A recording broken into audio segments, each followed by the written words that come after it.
आप देख रहे हैं जवाहर झारखंड और आपके साथ मैं हूं विवेक। रांची से बड़ी खबर है, जहां राजभवन पहुंचकर सीएम हेमंत सोरेन ने राज्यपाल सीपी राधाकृष्णन से मुलाकात की है। दोनों के बीच मुलाकात हुई, तकरीबन 30 मिनट तक बातचीत होती रही है। हालांकि इस दौरान दोनों में क्या बात हुई इसका खुलासा नहीं हुआ है, लेकिन इस मुलाकात ने सियासी तपिश को जरूर बढ़ा दिया है। अधिक जानकारी दे रहे हैं हमारे सहयोगी गौरव झा। सोरेन आज राजभवन पहुंचे हैं। राजभवन में राज्यपाल से मुलाकात करने के लिए सीएम हेमंत सोरेन राजभवन के अंदर गए थे और तस्वीरें ये राजभवन के बाहर से है कि यहां अब मुलाकात करने के बाद जो सीएम है वो वापस लौट रहे हैं। करीबन आधे घंटे तक ये मुलाकात उनकी रही है। क्या बातचीत हुई है, किन मुद्दों को लेकर बातचीत करने के लिए सीएम हेमंत सोरेन पहुंचे थे, वो तो वक्त के साथ पता चलेगा। लेकिन तस्वीरें यहाँ राजभवन के बाहर से हम आपको दिखा रहे हैं कि सीएम हेमंत सोरेन जहां आज उनका कार्यक्रम रखा गया था, उस कार्यक्रम में खेलगांव पहुंचने से पहले सीएम हेमंत सोरेन मुलाकात करने के लिए यानी राजभवन पहुंचे, राज्यपाल से मुलाकात करने के लिए। इस गाड़ी में आप देख सकते हैं कि सीएम हेमंत सोरेन जो हैं वो बैठे हुए हैं और वो यहां से अब निकल चुके हैं। आधे घंटे तक उनकी ये मुलाकात हुई है। आधे घंटे की मुलाकात के बाद किन बिंदुओं पर बातचीत हुई है, झारखंड के किन मुद्दों पर बातचीत हुई है, ये भी कुछ ही देर के बाद स्पष्ट हो पाएगा कि क्या कुछ वहां मुलाकात हुई और उस मुलाकात में क्या बातें रही है। हालांकि यहां से बताया जा रहा है कि सीधे हेमंत सोरेन इस मुलाकात के बाद यहां से वो रवाना होंगे। खेलगांव में उनका कार्यक्रम रखा गया है और खेलगांव के कार्यक्रम में वहां पर शरीक होंगे, उसके बाद वहां के कार्यक्रम में भाग लेंगे। हालांकि फिलहाल हेमंत सोरेन यहां से निकल चुके हैं। इस मुलाकात के बाद वो सीधे खेलगांव जा रहे हैं। गौरव झा, न्यूज़ 18 रांची।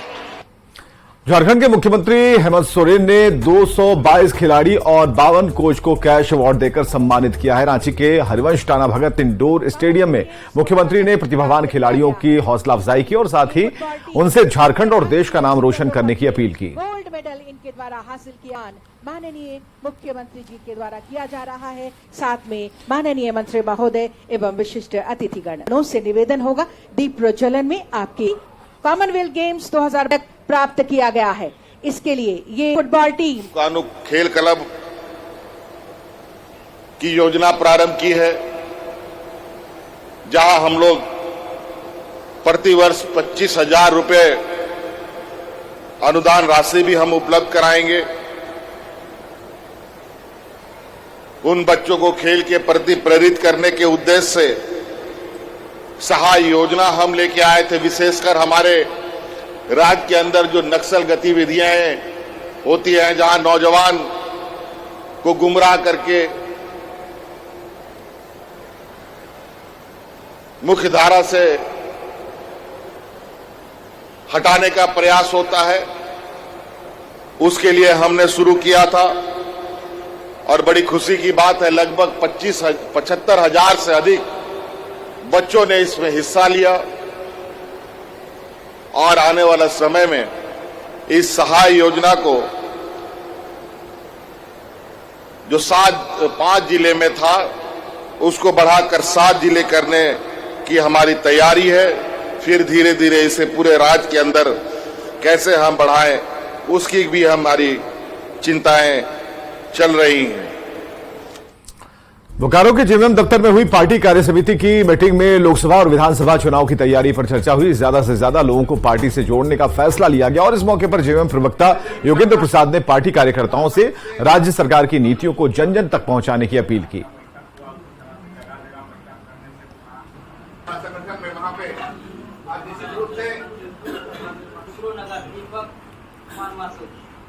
चुनावों को जो हमारी सरकार बेमिसाल 3.5 साल में जो हमारी सरकार ने की है, जनता के लिए, जनहित के लिए, जन समस्याओं को जिस तरह से समाधान किए है, जितने नीतिगत निर्णय सरकार ने जनता के लिए की है, उन सारी योजनाओं को, सारी नीतिगत निर्णय को जनता तक पहुंचाना है।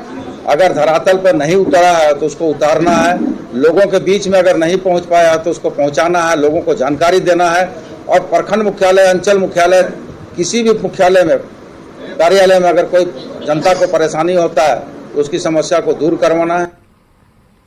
झारखंड के ग्रामीण विकास मंत्री आलमगीर आलम ने प्रदेश में जातीय जनगणना की मांग का समर्थन किया। पाकुड़ में उन्होंने कहा कि जातीय जनगणना से जातियों की आबादी का सही आंकड़ा सामने आ पाएगा और उनकी जनसंख्या के आधार पर उन्हें आरक्षण का फायदा भी मिलेगा।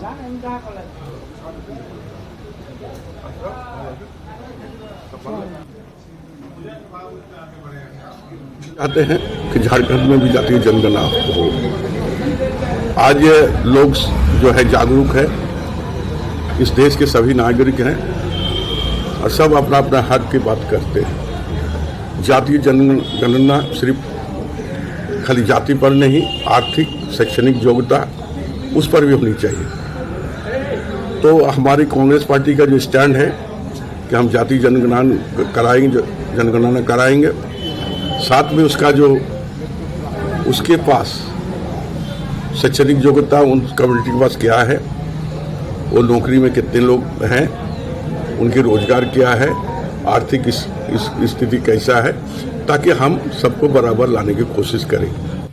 झारखंड विधानसभा की जिला परिषद और पंचायती राज समिति के सभापति विधायक रामदास सोरेन की अध्यक्षता में समिति की बैठक हुई और इस मौके पर समिति के सदस्य और जेएमएम विधायक समीर मोहंती के साथ कई अधिकारी मौजूद रहे। बैठक में राज्य सरकार की ओर से मंजूर योजना की प्रगति की समीक्षा की गई और साथ ही कल्याणकारी योजनाओं को तय समय पर धरातल पर उतारने की अपील हुई। योजना को धरातल में नहीं उतारा जा रहा है। कोई योजना में अगर मान लो समय अवधि से ज़्यादा समय पार हो गया, पूरा नहीं हुआ है, वैसे विभाग पर हम लोग कार्रवाई करने के लिए अनुशंसा कर देते हैं। क्योंकि पैसा तो सरकार दे रही है, उसका यूटिलाइज होना चाहिए, सदुपयोग होना चाहिए। अगर मान लीजिए कोई योजना एक साल में उसको पूरा करनी है। बीजेपी विधायक अनंत ओझा ने नई दिल्ली में रेल राज्य मंत्री राव साहेब पाटिल दानवे से मुलाकात की और साथ ही रांची भागलपुर वनांचल एक्सप्रेस में एलबीएच कोच लगाने के साथ 24 कोच वॉशिंग पिट स्थापित करने की मांग की, ताकि ट्रेनों के रखरखाव और यात्रियों को सुविधा उपलब्ध कराई जा सके। और इसके अलावा उन्होंने मालदा भागलपुर जमालपुर किउल के इस रास्ते अगरतला से आनंद विहार तक प्रस्तावित तेजस राजधानी एक्सप्रेस का ठहराव साहिबगंज रेलवे स्टेशन पर करने की मांग की। वहीं वहां पर साहेबगंज में स्टॉपेज देने की मांग को उनके सामने रखा। साहेबगंज से रांची जाने के लिए जो लंबी रेल लाइन है, लंबी दूरी की ट्रेन है वनांचल एक्सप्रेस, उसके बोगियों को बदलने के लिए, उसको इलेक्ट्रिक कोच तैयार करने के लिए हमने उनके माध्यम से कहा। और इसके साथ साथ रेल से जुड़ी हुई रेल ओवरब्रिज का कई मामले पेंडिंग चल रहे हैं। उन्होंने तुरंत ही संबंधित अधिकारियों को बुला करके निर्देशित किया। रामगढ़ में अपने बच्चों के साथ दुकान से राशन लाने गए अखिलेश कुमार की असामाजिक तत्वों ने जमकर पिटाई कर दी। पिटाई का वीडियो सोशल मीडिया पर वायरल हो रहा है। पीड़ित ने इस बारे में रामगढ़ थाने में लिखित शिकायत दर्ज कराई है। बताया जा रहा है कि दुकान पर अखिलेश को शराब के नशे में राहुल ने धक्का दिया। इसका विरोध करने पर शराबी ने परिवार के साथ मिलकर उसकी पिटाई कर दी।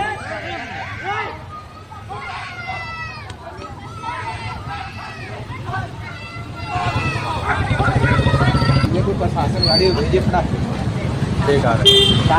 निकल गया वहाँ से, भेजिए। दुकान गए हुए थे अपने बच्चों के साथ, तो उतना ही में उधर से दारू पी के आया और मेरे साथ धक्का मुक्की किया। तो उतना में हम खाली बोले हैं कि क्यों कर रहे हो, तो उतना में मतलब कि वो आके पूरा उसका फैमिली और धक्का मुक्की करके मारने लगा, मेरे अहमी टाइप से मारने लगा। किसका फैमिली? राहुल का फैमिली लोग। उसकी माँ थी, उसकी बहन थी और उसका भाई था। तो इसकी शिकायत आपने थाने में की है? हाँ, थाना में कर दी है शिकायत। सिमडेगा में हाल के दिनों में दुष्कर्म जैसी घटनाएं काफी तेजी से बढ़ी हैं और इस पर रोक लगाने के लिए डालसा की ओर से जागरूकता अभियान चलाया जा रहा है। और इसके तहत उर्सुलाइन कॉन्वेंट में बाल विवाह और बाल उत्पीड़न पर जागरूकता शिविर का आयोजन किया गया, जिसमें बच्चियों को बाल संरक्षण से जुड़े कानून की जानकारी देते हुए बाल उत्पीड़न से बचने के उपाय बताए गए।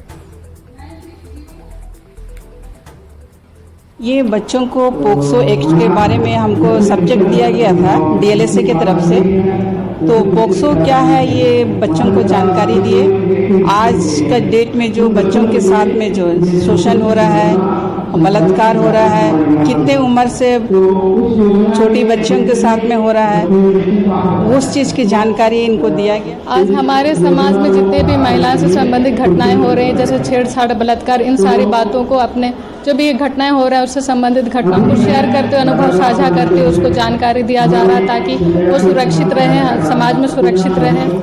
और रांची से बड़ी खबर है, युवक और युवती का शव मिला है। बरियातू में कमरे में मिले 2 शव, दोनों मृतकों की पहचान हो गई है। रुपेश कुमार, अन्नू टोप्पो के शव मिले हैं। एसोटेक कंपनी में काम करते थे दोनों के बीच प्रेम संबंध था। रुपेश के बिहार के छपरा का रहने वाला बताया जा रहा है, अन्नू गुमला के चैनपुर की रहने वाली बताई जा रही है। रांची से इस वक्त की बड़ी खबर।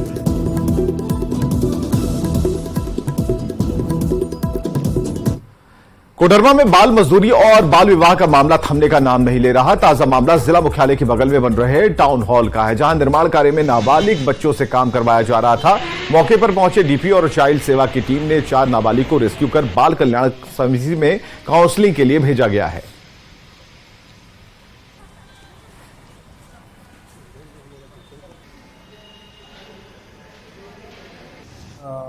बैठे हुए थे तो बाल संरक्षण यूनिट के द्वारा इन 4 बच्चों को हमारे यहाँ लाया गया है।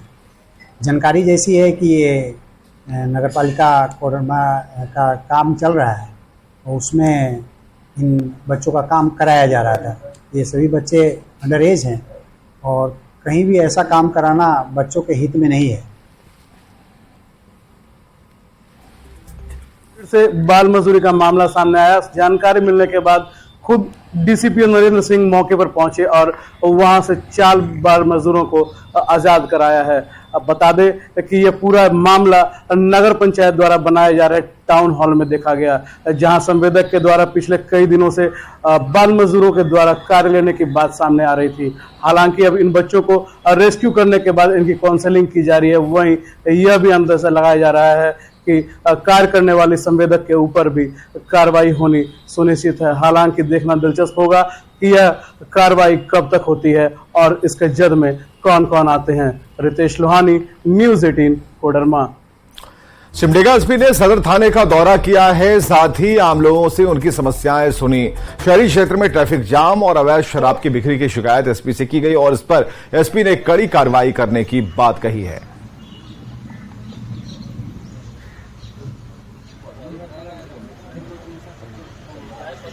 आज सिमडेगा थाना के निरीक्षण में मैं यहाँ आया हूँ। वार्षिक रूप से पुलिस अधीक्षक द्वारा जो है थानों का निरीक्षण किया जाता है, तो उसी वार्षिक निरीक्षण के कार्यक्रम में आज मैं यहाँ आया हूँ। तो प्रायः हमारा प्रयास यह होता है कि जब भी निरीक्षण हो तो मुख्य जो हमारा प्रयास यही है कि जनता से मिले और उनसे जाने कि क्षेत्र की क्या समस्या है। रामगढ़ में बीडीओ उदय कुमार अपने विदाई समारोह के दौरान भावुक हो गए। चितरपुर प्रखंड के बीडीओ के पद पर तैनात रहे उदय कुमार को तबादले के बाद फेयरवेल दिया गया। कार को फूलों से सजाया गया था और उन्हें विदाई दी गई। इस दौरान बीडीओ भावुक भी दिखे।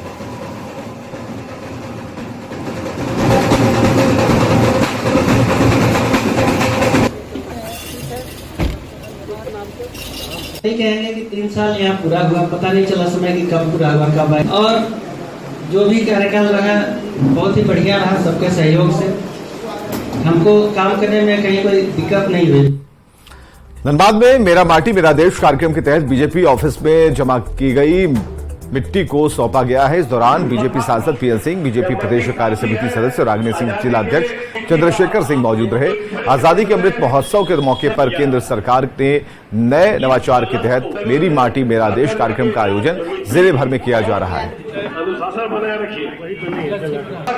कि घर में हमारे मंडल अध्यक्ष के माध्यम से और जनप्रतिनिधियों के माध्यम से एक एक घर में जाकर और शुरुआत जो घर में जो शहीद है उनके घरों से हम लोग माटी लिए। आप देखेंगे कि शशिकांत पांडे जी के यहाँ से हम लोग शुरुआत किए थे। तो ये कार्यक्रम का आज समापन था और हमारे 5 मंडल अध्यक्ष अपने अपने क्षेत्र का जो कलश में मिट्टी हर घरों से कुछ लोग मिट्टी दिए थे। बोकारो में स्टील अथॉरिटी ऑफ इंडिया ने आज से अतिक्रमण हटाओ अभियान शुरू किया। सड़क से 20 मीटर की जद में आने वाले सभी अतिक्रमणकारियों के घरों पर बुलडोजर चलाया गया। दरअसल steel authority of India service line बना रही है, इसमें बिजली, पानी और गैस पाइपलाइन डाला जाएगा। मौके से अधिक जानकारी दे रहे हैं मृत्युंजय कुमार। स्टील के द्वारा आज हॉस्पिटल मोड़ से सेक्टर 4 थाना क्षेत्र तक, जहां तक 20 मीटर सड़क से अंदर जो सर्विस लाइन है उस पर अतिक्रमण मुक्त कराया जा रहा है। हम पहले तस्वीर दिखाना चाहेंगे कि यह जो अतिक्रमण की कार्रवाई है, बोकारो स्टील के अधिकारी जो हैं मजिस्ट्रेट की मौजूदगी में इस अतिक्रमण हटाओ अभियान को चला रहे हैं। हम कह सकते हैं कि जिस प्रकार से बोकारो स्टील के द्वारा यह कार्रवाई की जा रही है, अभी तक की सबसे बड़ी कार्रवाई है, क्योंकि इस तरह की कार्रवाई अगर नित्य प्रतिदिन होता रहा तो बोकारो स्टील में बहुत सारी जो पावर लॉस है वो फिर पानी की जो चोरी है उसको रोका जा सकता है। अब देखना यह है कि किस प्रकार से जो घर से बेघर हुए लोग हैं उनको वो आखिर क्या करते हैं, क्योंकि पर्व का महीना है और लोगों को काफी परेशानी का भी सामना करना पड़ रहा है। मृत्युंजय कुमार, न्यूज 18 बोकारो। और खबरें लगातार जानिए, बने रहिए हमारे साथ।